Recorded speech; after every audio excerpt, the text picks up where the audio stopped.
you're going to have a knowledge data center.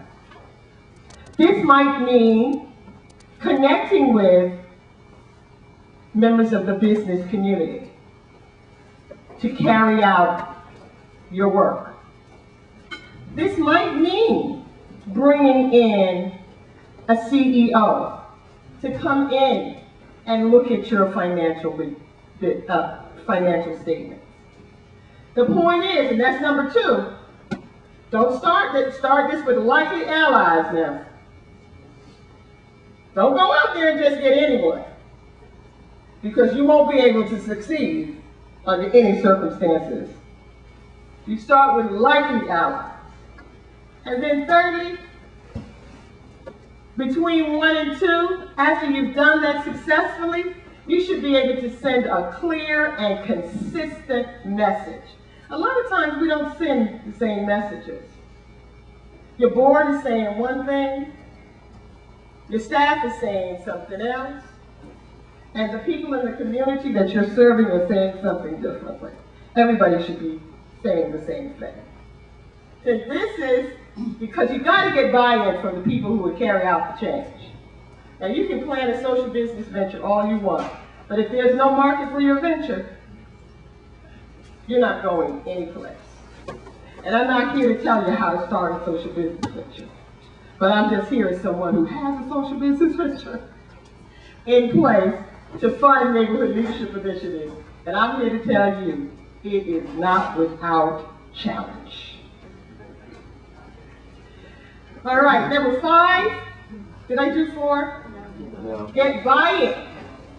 Get buy-in from the people who will carry out the change.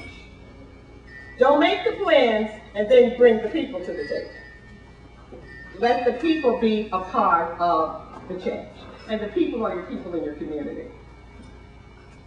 Find the 20%. That's number 5. This is the tough one. Find the 20% of people in the organization, in your organization, who already think the change is a good idea, and give them a chance to shine. Okay? Remember when he was talking about those short-term wins? If you get somebody within your organization, and I say 20%, but it might be 10%. All right? I don't care what organization, you don't have 100% of folks involved. There's always this group of people, when you want to have something happen, that you go to. That's who I'm talking about on this morning. Then I want you to celebrate their short-term results with the 60% who are always waiting there. You know, they want to do it, but they're scared. They're not risk takers. They accept safe change. But when the 20% shows that it works, the 60% usually come on board. That's what I meant by, you know, you do it in groups, small groups at a time. Then you're on number 7, you want to work in increments to implement the change. And finally, number 8, in order to create a new culture, you got to send a message that change, because in fact, it is. New Haven, the truth of the matter is, the iceberg is melting. This little fable of Carter's is very true in all walks of our lives. I think it has special significance for each one of you. And I look forward to hearing input after you have read the fable. I remember the stairwell. Could you put your stairwell back up there? Let's see if we can. I looked at that stairwell. And I'm going to keep that. Yvonne, that was a powerful visual. It was beautiful, but I saw some depth to it. You have it in front of you. You have it right there on your binder. Okay? Right there on your binder, even if you can't put it there up on the screen. I want everybody to put that in front of them. Change.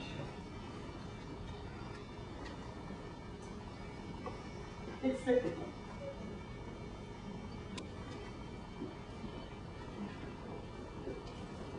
It's directional.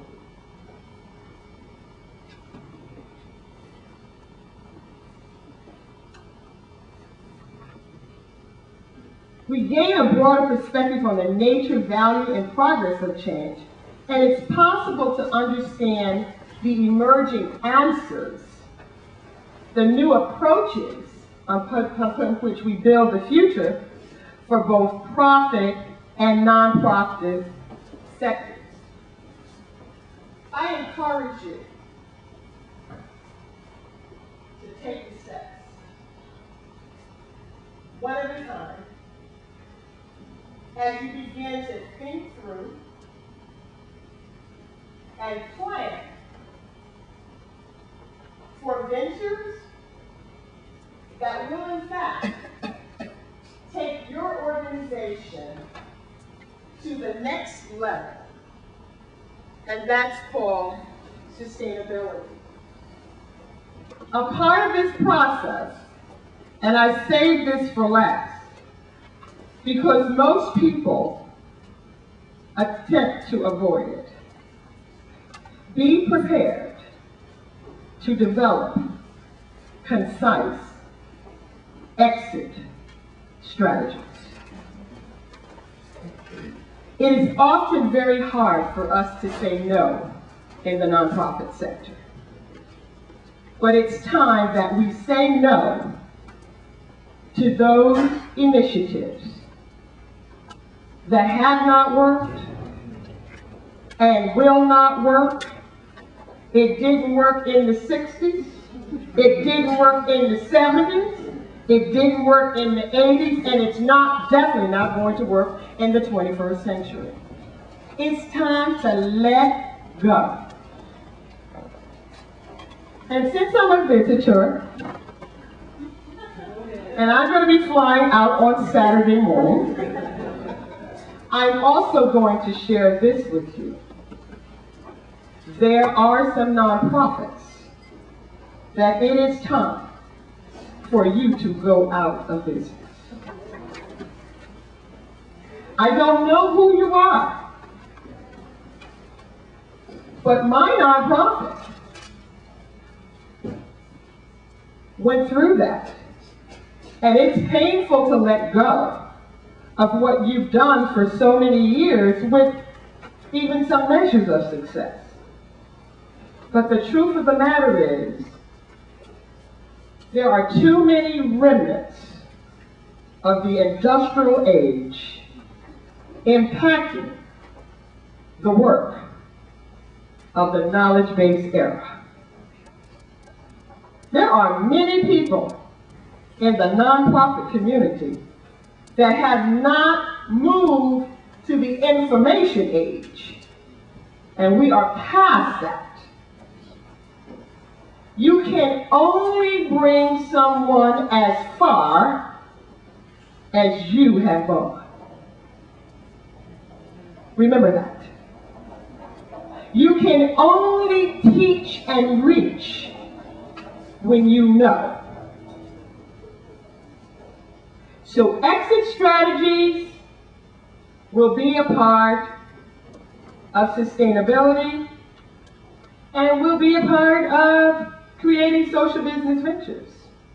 Because the truth of the matter is, there might be a need for your venture, but the need might be 10 years, 20 years. But when you sign the dotted line for that social business venture, make certain that you have an exit strategy in place. The truth of the matter is, how many new nonprofits in the room? Do you have an exit strategy? Correct. I didn't mean to put you on the spot, because the truth of the matter is the day you go into business, you need to have an exit strategy in place. Am I right, Mr. Clark? You need to have an exit strategy in place because things change constantly, okay? And I want you to be prepared to go to the next step and not feel like a failure. In closing, I've taken more time than I need to take, but not enough time to share with you how urgent the matter is. And anytime you're having a meeting with wealthy children between the ages of 15 and young adulthood, and I think they were 15 to 30, and they're convening them on how to prepare to give of their wealth to the common good, you and I need to make certain that our organizations are prepared to be a part of the recommended ventures that they fund. Thank you so much, and I look forward to hearing more about the new social business ventures that will be coming to New Haven, Connecticut.